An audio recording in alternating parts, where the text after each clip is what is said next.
Les portes de l'ascenseur s'ouvrirent au quatrième étage et, en sortant, je sentis une main effleurer le bas de mon dos.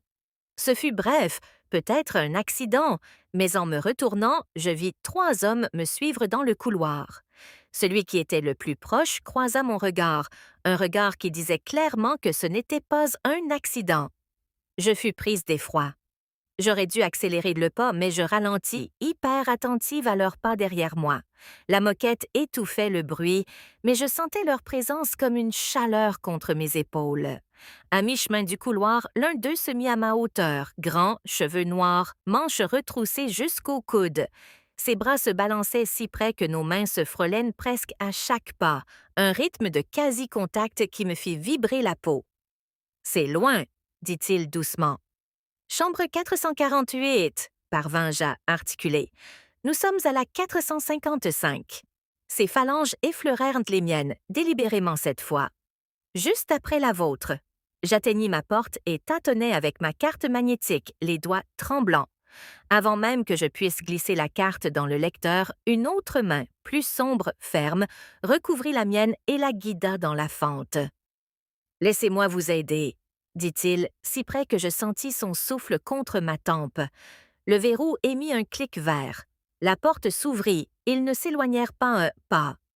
Le troisième homme, silencieux jusque-là, passa le bras par-dessus mon épaule pour maintenir la porte ouverte, son avant-bras frôlant mon épaule.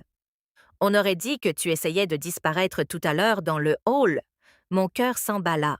« Vraiment, tu n'arrêtais pas de te retourner, » dit le grand. Sa main trouva ma hanche à travers mes vêtements. Sa paume reposait là comme pour nous scruter. « Vraiment? » Le souvenir était flou, mais mon corps se souvint avant mon esprit. L'ascenseur, le hall, le poids de leur regard. « On a eu tort de vous suivre ?» demanda celui qui tenait la porte. Ses doigts parcoururent mon sac sur mon bras, encerclèrent doucement mon poignet. J'aurais dû dire oui. J'aurais dû entrer et fermer la porte. Au lieu de cela, je me suis tournée vers eux, et quand j'ai parlé, ma voix était plus assurée que je ne l'aurais cru. Non, vous n'aviez pas tort. Cet aveu a tout changé.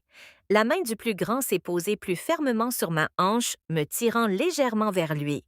Celui qui tenait mon poignet a soulevé ma main entre nous, l'examinant comme un trésor, puis a posé ses lèvres sur ma paume, chaude et posée lentement. « Dis-nous si tu veux qu'on s'arrête, » a dit le troisième, sa main glissant de la porte à mon épaule. Je ne pouvais pas parler, je ne pouvais que secouer la tête. À l'intérieur, le plus grand a murmuré à mon oreille avant que quelqu'un ne nous voie.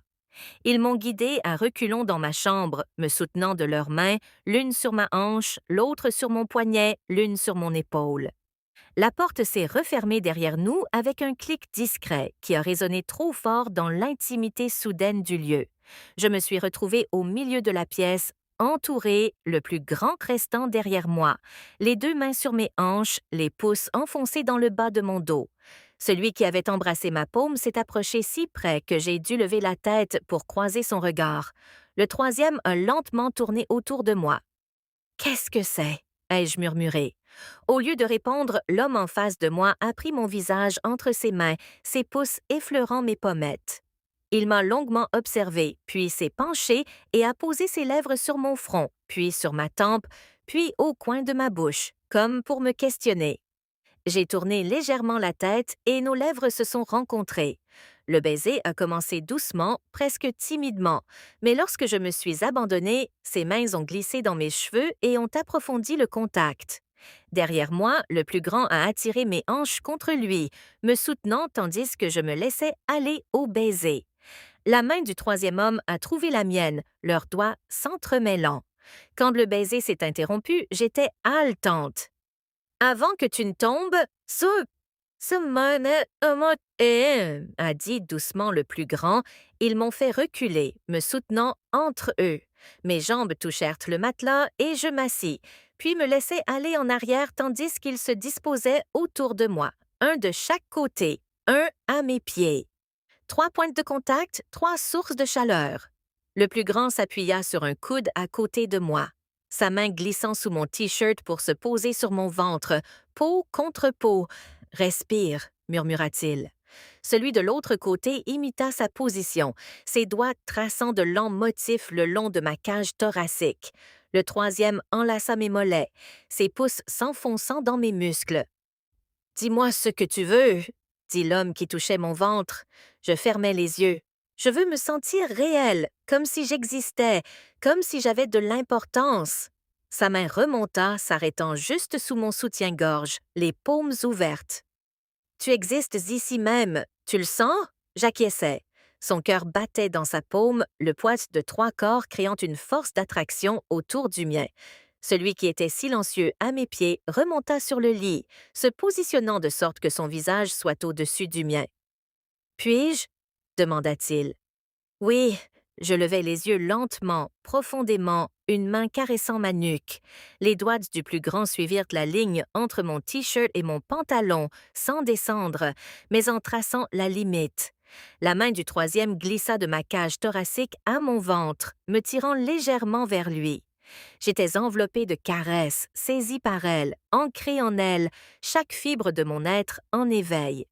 Quand ce fut terminé, le plus discret pressa son front contre le mien.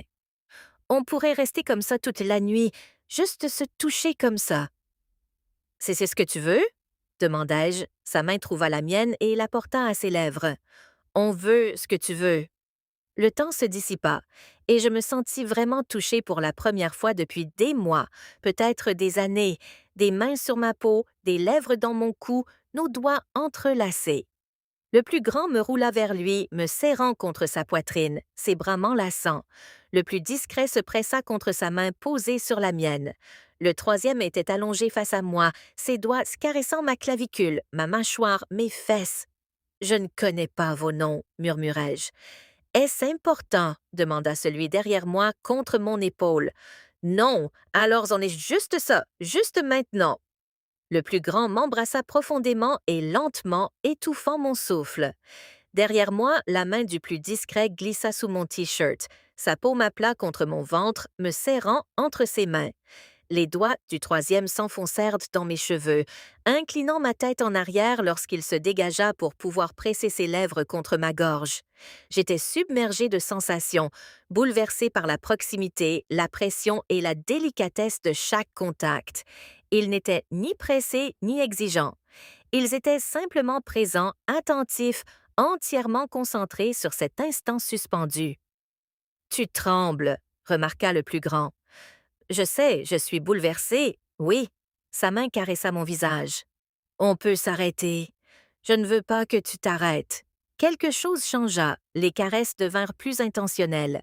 Le plus discret se recula contre lui. La main du plus grand glissa de mon visage à mon cou, ma poitrine, s'arrêtant à ma taille. Le troisième m'embrassa tandis que ses mains exploraient mes épaules, mes bras, mes flancs. Je me sentais possédée, vue, réelle. « Peu importe comment cela se termine, » murmura le plus grand à mon oreille. « Souviens-toi que tu as compté ce soir. » Ces mots déchirèrent quelque chose en moi. J'ai enfoui mon visage dans son cou, respirant son parfum, sentant le poids solide des corps autour de moi, me retenant à cet instant qui n'exigeait rien du lendemain. Nous sommes restés suspendus là. 4 corps, d'innombrables caresses, une attention infinie. La nuit s'étendait devant nous, pleine de possibilités et de retenues, chargée de tout ce qui n'avait pas été dit. Et pour la première fois depuis une éternité, je me suis sentie complètement, indéniablement